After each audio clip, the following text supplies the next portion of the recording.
Assalamualaikum warahmatullahi wabarakatuh. Bagaimana kabar kalian hari ini? Sehat-sehat saja bukan? Alhamdulillah.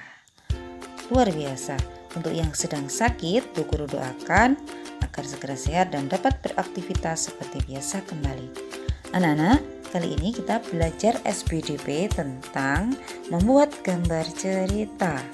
Nah, setelah belajar kali ini, diharapkan nanti anak-anak dapat menyebutkan alat-alat dan langkah-langkah dalam membuat gambar cerita dengan tepat. Selanjutnya dapat membuat gambar cerita. Nah, adakah yang masih ingat apa gambar cerita itu? Iya, gambar cerita adalah gambar yang menceritakan suatu peristiwa atau kejadian. Lalu, langkah-langkah apa saja yang harus kita lakukan untuk membuat gambar cerita? Langkah pertama yang harus kita lakukan adalah menyiapkan bahan dan alat.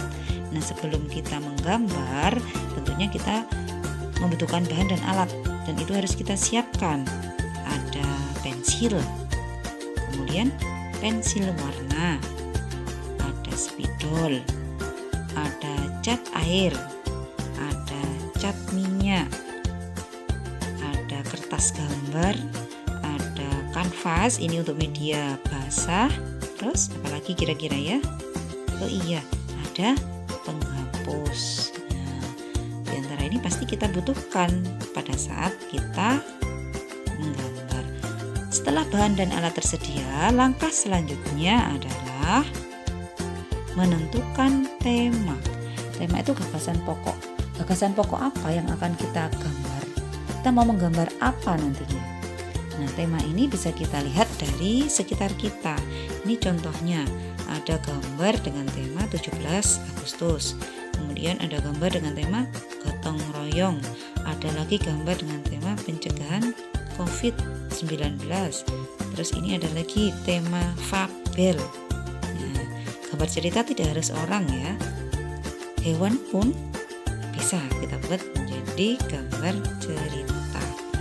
Nah, selanjutnya setelah tema kita tentukan, maka langkah berikutnya kita membuat sketsa. Apa sketsa itu? Sketsa itu gambar kasar. Biasanya kita kalau mau menggambar, kita buat gambar dulu dengan pensil, kemudian kita tebali pakai spidol. Nah, ini contohnya gambar sketsanya. Setelah sketsa terbentuk, maka langkah yang terakhir yang harus kita lakukan adalah finishing atau pewarnaan. Pewarnaan ini bisa menggunakan teknik ring, pakai pensil warna, spidol, kemudian krayon, ataupun dengan teknik basah. Misalnya pakai cat air, cat akrilik, tinta cina, dan lain sebagainya. Nah, ini berikut ini contoh dari gambar cerita. Temanya tentang tolong menolong kupu-kupu dan semut. Berarti ini gambarnya fabel atau cerita binatang. Nah, alat apa saja yang akan saya butuhkan nantinya? Ada pensil, spidol, penghapus, krayon, dan banyak ada kertas gambar.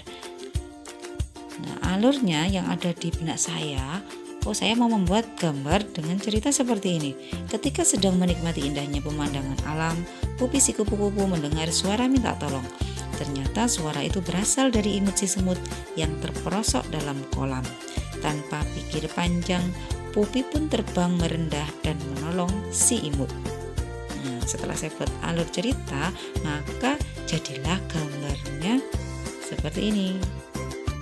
Nah, itu gambar antara kupu-kupu dan semut. Nah, selanjutnya setelah ini anak-anak silahkan membuat gambar cerita di buku gambar kalian. Temanya bebas, atau bisa juga kalian membuat tema seperti yang sudah Bu Guru contohkan. Dan ingat, jangan sebatas sketsa saja. Jadi yang nantinya kalian serahkan harus sampai finishing ataupun pewarnaan. Nah, anak-anak, sekian belajar kita kali ini. Mudah-mudahan anak-anak diberi kemudahan untuk belajar. Tetap jaga kesehatan, dan semangat. SDN Yoso Wilangun Lor 1, sehat, cerdas, berprestasi. Assalamualaikum warahmatullahi wabarakatuh.